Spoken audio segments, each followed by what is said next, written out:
प्रभु यीशु मसीह के मधुर नाम में आप सबको मेरी तरफ से जय मसीह की। मेरा नाम pastor Samuel Raj the new life in Jesus Christ save का में आपका स्वागत है। समय परमेश्वर का धन्यवाद करता हूं आज के सच्चे समय के लिए जो परमेश्वर ने हमें दिया है, और हम परमेश्वर के नाम की महिमा कर रहे हैं और परमेश्वर के अनुग्रह में, परमेश्वर की कृपा में बढ़ रहे हैं। और आप भी सब सुरक्षित होंगे। आपको भी प्रभु के लहू में मैं छिपाता हूं और आपके लिए ब्लेसिंग मांगता हूं, आपके लिए प्रार्थना करता हूं कि आप और आपके परिवार सुरक्षित हों और प्रभु के लहू में आप और आपके परिवार छिपाए जाएं। सो परमेश्वर के नाम की तारीफ हो।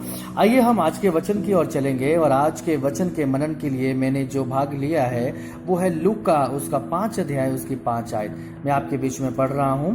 यहां पर ऐसा लिखा है, शिमोन ने उसको उत्तर दिया कि हे स्वामी, हमने सारी रात मेहनत की और कुछ ना पकड़ा, तो भी तेरे कहने से जाल डालता हूं। हालेलुया। आइए हम छोटी सी प्रार्थना करेंगे। प्यारे स्वर्गीय पिता, आज पिता परमेश्वर इस वचन को हम सीखने जा रहे हैं। प्रभु आपका पवित्र आत्मा हमारी मदद करे, और प्रभु आपका पवित्र आत्मा हमें सिखाए, और प्रभु शैतान इस बीज को चुरा ना पाए। ये वचन जब इनके कानों में जाए तो ये फल लाए मेरे परमेश्वर। इन्हें आशीष दे पिता परमेश्वर, ब्लेस कर यीशु के नाम में, आमीन। हालेलुया। सो परमेश्वर का हम धन्यवाद करते हैं कि परमेश्वर ने आज हमें यह फजल दिया। सो परमेश्वर का वचन यहां पर कहता है, पतरस निराश होकर अपनी किस्ती के ऊपर बैठा है। क्यों? क्योंकि पतरस ने सारी रात मेहनत की, सारी रात वो मेहनत करता रहा और जाल को डाला, लेकिन उसको कुछ भी हासिल ना हुआ। अगर हम इसके ऊपर के हिस्से को पढ़ें तो वहां पे परमेश्वर का वचन कहता है कि पतरस जो है वो सारी रात उसने जाल को डाला, लेकिन उसको कोई भी मछली ना मिली। तो वो निराश होकर, परेशान होकर अपनी नाव के ऊपर बैठा और जाल को सीधा कर रहा है। और तब यीशु मसीह उसके पास आए और उससे बात करने लगे। यदि पतरस निराश होकर ना बैठता तो वो प्रभु की आवाज को ना सुनता। कई बार कुछ प्रॉब्लम्स हमारी लाइफ में इसलिए आती हैं ताकि हम परमेश्वर के करीब जाएं। कई बार कुछ निराशाएं हमारी लाइफ में इसलिए आती हैं ताकि हम परमेश्वर की आवाज को सुने। यहां पर पतरस अगर निराश ना होता तो वो परमेश्वर की आवाज को ना सुनता, यीशु की आवाज को कभी ना सुनता। लेकिन जबकि पतरस परेशान था, निराश था, और तब उन निराशाओं में उसने यीशु मसीह की आवाज को सुना। कुछ प्रॉब्लम्स हमारी लाइफ में इसलिए आती हैं ताकि हम परमेश्वर की आवाज को सुने। कुछ परेशानियां हमारी लाइफ में इसलिए आती हैं ताकि हम परमेश्वर के करीब जाएं, ताकि हम परमेश्वर को समझ सकें, परमेश्वर की बातों को जान सकें, परमेश्वर के करीब जा सकें, परमेश्वर के उस अद्भुत काम को हम समझ सकें। कई बार कुछ प्रॉब्लम्स हमारी लाइफ में इसीलिए आती हैं। और यदि पतरस परेशान ना होता तो वो यीशु मसीह की आवाज को ना सुनता। और यहां परमेश्वर का वचन कहता है कि पतरस ने यीशु मसीह से कहा, परमेश्वर, मैंने सारी रात मेहनत की और मुझे कुछ भी हासिल ना हुआ। शायद आप भी यही कहते हो, आपका भी यही सोचना है, हमने तो बड़ी मेहनत कर ली, हमने तो बड़े उपवास कर लिए, हमने तो बड़ी प्रार्थनाएं कर ली, हमें तो कुछ भी हासिल नहीं हो रहा। हमने बड़ी मेहनत की है, हमने बड़ी प्रार्थनाएं की है, हमारी प्रार्थना का तो उत्तर नहीं आ रहा, हमारी प्रेस का तो आंसर नहीं आ रहा, हमें परमेश्वर हमारी प्रार्थना नहीं सुन रहा।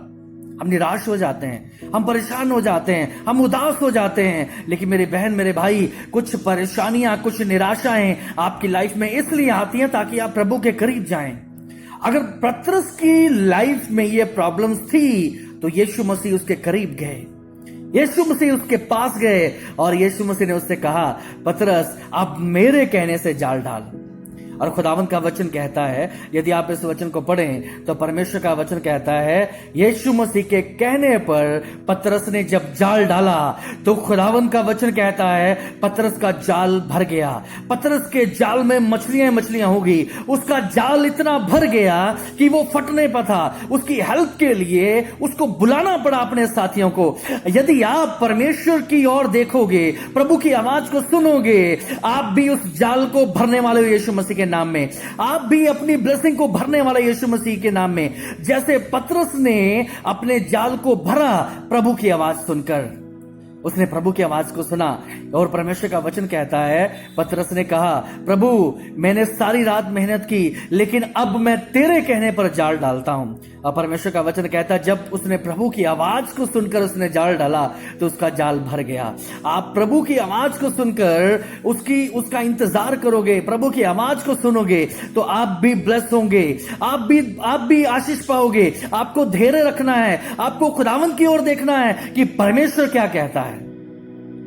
परमेश्वर का वचन कहता है, हन्ना के बारे में अगर हम देखें तो हन्ना जब निराश हो गई, जब उसके रिश्तेदारों ने सताना शुरू किया, उसके आस पड़ोस वालों ने ताने देने शुरू किए, उसके अपनों ने उसको ताने देने शुरू किए, तो वो निराश हो गई, टूट गई। और जब टूट गई तो खुदा के घर में गई, परमेश्वर के घर में गई। और हन्ना जब परमेश्वर के घर में गई तो परमेश्वर का वचन कहता है, हन्ना के होंठ तो हिलते थे लेकिन उसकी आवाज नहीं आ रही थी, उसकी आवाज नहीं निकल रही थी, बल्कि वो अंदर से टूट गई थी, अंदर से बिखर गई थी। और टूटे मन से उसने परमेश्वर के आगे अपने दिल की बात को कह दिया और उसने कहा, मेरे परमेश्वर, मुझे लोग ताने देते हैं, मुझे लोग परेशान करते हैं, मुझे सताते हैं। और जब उसने अपने दिल की बात को खुदावन से कह दिया तो परमेश्वर का वचन कहता है, कुछ निराशाएं हमारी लाइफ में इसलिए आती हैं। अब हन्ना निराश थी तो परमेश्वर ने उसकी आवाज को सुना। यदि हन्ना निराश ना होती, यदि उसे ताने ना दिए जाते, यदि उसे परेशान ना किया जाता, तो वो कभी खुदा के घर में नहीं जाती और कभी सैमुएल को अपनी आशीष के रूप में नहीं पाती। आपकी प्रॉब्लम्स, आपकी परेशानियां कई बार इसलिए आती हैं ताकि आप प्रभु की आशीष को पाओ सॉरी आप प्रभु की ब्लेसिंग को पाओ। कई बार कुछ निराशाएं, कुछ ऐसी बातें हमारी लाइफ में इसलिए आती हैं ताकि हम परमेश्वर के करीब चले जाएं। कुछ प्रॉब्लम्स, कुछ बातें आपको परमेश्वर के करीब लेके जाती हैं। कुछ परेशानियां, कुछ बीमारियां आपको परमेश्वर के करीब लेके जाती हैं। कई बार ऐसे होता है, हमारी प्रेयर लाइफ खत्म हो जाती है, जीरो, वचन पढ़ना जीरो, प्रेयर लाइफ जीरो। और कई बार कोई प्रॉब्लम्स आती है या कोई बीमारी आ जाती है तो हम प्रार्थना करने लग जाते हैं, हम वचन पढ़ने भी शुरू कर देते हैं, हम परमेश्वर के हजूर में भी जाना शुरू कर देते हैं, हम वो सब करने लग जाते हैं जो हमने छोड़ दिया होता है। तो कुछ प्रॉब्लम्स, कुछ परेशानियां आपकी बेहतरी के लिए है, आपके अच्छे के लिए है, आपके लिए है, ताकि आप खुदावन के करीब जाओ, आप परमेश्वर के करीब जाओ। और परमेश्वर का वचन कहता है, यदि पतरस निराश ना होता, पतरस उदास ना होता, तो कभी भी वो प्रभु की आवाज को ना सुनता। हन्ना निराश ना होती तो कभी वो खुदावन से उस अपने बेबी की आशीष को ना पाती। सो मेरी बहन, मेरे भाई, निराश ना हो। निराशाएं हमें प्रभु के करीब लेके जाती हैं, परेशानियां हमें परमेश्वर के करीब लेके जाती हैं, उदासियां हमें परमेश्वर के करीब लेके जाती हैं, कुछ बीमारियां हमें परमेश्वर के करीब लेके जाती हैं और प्रभु की बातों को समझना सिखाती हैं। परमेश्वर का वचन कहता है, अच्छा हुआ कि मुझे दुख हुआ था कि मैं तेरी विधियों को सीख सकूं। कई बार हम प्रभु की विधियों को सीख जाते हैं, कई बार हम प्रभु के प्रेम को जान जाते हैं, कई बार हम परमेश्वर के उस जो अपरंपार प्रेम को हम तभी समझ पाते हैं जब हमारी लाइफ में कुछ परेशानियां, कुछ निराशाएं आती हैं। हालेलुया। सो परमेश्वर के नाम की तारीफ हो और खुदावंद का धन्यवाद हो जो परमेश्वर हमसे प्रेम करता है। सो निराशाओं से डरे मत, उन प्रॉब्लम से, उन परेशानियों से कह दो, आपकी प्रॉब्लम्स बड़ी जरूर हो सकती हैं, आपकी निराशाएं बड़ी जरूर हो सकती हैं, अपनी प्रॉब्लम से कह दो, अपनी निराशाओं से कह दो, तुम बड़ी जरूर हो, तुम बड़ी जरूर हो। हे मेरी प्रॉब्लम, हे मेरी परेशानियों, तुम बड़ी जरूर हो, लेकिन मेरा खुदावंद तुमसे भी बड़ा है, मेरा परमेश्वर तुमसे भी बड़ा है। अपनी प्रॉब्लम से कह दे, अपनी परेशानियों से कह दो कि मेरा परमेश्वर तुमसे बड़ा है। हालेलुया। अपनी परेशानियों से कह दो, अपनी निराशाओं से कह दो, हमारा खुदावंद बड़ा है। तो तब आपकी प्रॉब्लम्स छोटी हो जाएंगी और आपका परमेश्वर बड़ा हो जाएगा। हालेलुया। सो खुदावंद आपको इस वचन के द्वारा आशीष दे। God bless you all. परमेश्वर आपको आशीष दे। सबको जय मसीह की। और आपके आगे एक हम्बल रिक्वेस्ट है कि हमारे इस चैनल को, जिन्होंने सब्सक्राइब नहीं किया, हमारे इस चैनल को सब्सक्राइब करें और बेल आइकन को दबाएं ताकि हमारी जो नोटिफिकेशन है, हमारी जो वीडियोस है, सबसे पहले आप तक पहुंचे। सो परमेश्वर आप सबको आशीष दे। God bless you all. सबको जय मसीह की।